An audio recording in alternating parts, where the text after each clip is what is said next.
बिस्मिल्लाहिर्रहमानिर्रहीम। अस्सलाम वालेकुम। आप देख रहे हैं चैनल 95 न्यूज़ और दुनिया भर की ताज़ा तरीन खबरों के साथ मैं हूं आपकी होस्ट महरोज। नायब वज़ीर दफ़ा शहज़ादा मोहम्मद बिन सलमान से अमरीकी एलची बराए टर्म लंडन किंग और अक़वाम मुत्तहिदा के एलची बराए यमन मार्टिन ग्रफ्ट ने रियाज में मुलाकात की है। उन्होंने कहा है कि सऊदी अरब ईरान नवाज हौसी मलेशिया की तरफ से किए जाने वाले हमलों और मुल्क के अमन व अमान के लिए ख़तरात पैदा करने की कोशिशों को सख्ती से मुस्तरद करता है।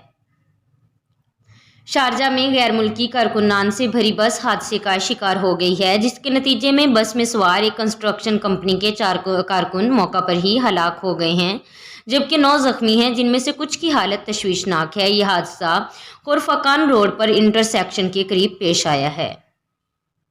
कोरोना वायरस का फैलाव रोकने के लिए दुनिया भर में स्कूल बंद कर दिए गए, लेकिन अब न्यूयॉर्क में स्कूल से कोरोना वायरस फैलने के मुतालिक हैरानकुन इंकशाफ सामने आ गया है। मेल ऑनलाइन के मुताबिक सिटी यूनिवर्सिटी ऑफ हांगकांग के तहकीककारों ने बताया है कि स्कूल बंद रखने से कोरोना वायरस का फैलाव रोकने में कोई खास फायदा नहीं हुआ।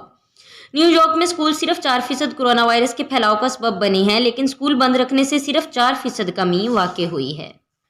अमरीकी सदर जो बाइडन ने म्यांमार में फौजी हुकूमत पर नई पाबंदियां लगाने का हुक्म जारी किया है। बरतानवी खबरसा अदारे के मुताबिक जो बाइडन का कहना था कि वो एक एग्जीक्यूटिव ऑर्डर जारी कर रहे हैं, जिसके तहत म्यांमार के फौजी जर्नल अमेरिका में मौजूद $1 अरब के असासों तक रसाई हासिल नहीं कर सकेंगे।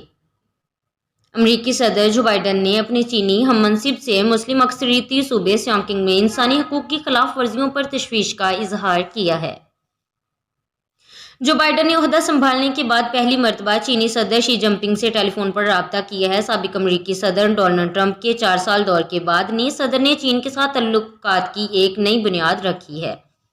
इंडिया ने अफगानिस्तान के दारुल हुकूमत काबिल में डैम बनाने का ऐलान किया है, जिस पर $20 करोड़ 36 लाख की लागत आएगी। अरब न्यूज़ के मुताबिक शहतूत नामी डैम की तामीर से काबिल के 20 लाख से जायद शहरियों को साफ पानी पीने की सहूलत मैसर हो सकेगी और मुल्क भर में आबपाशी के निज़ाम में बेहतरी आएगी। माहिरीन के ख्याल में यह नया मनसूबा इंडिया के अफगानिस्तान में बढ़ते हुए असर व रसूख की अलामत है। ये थी दुनिया भर की ताज़ा तरीन खबरें। मज़ीद ऐसी खबरें सुनने और देखने के लिए हमारे चैनल को सब्सक्राइब करें, बेल आइकन को क्लिक करें ताकि जो भी नोटिफिकेशन हो सबसे पहले आप तक पहुँचे। खुदा हाफिज़।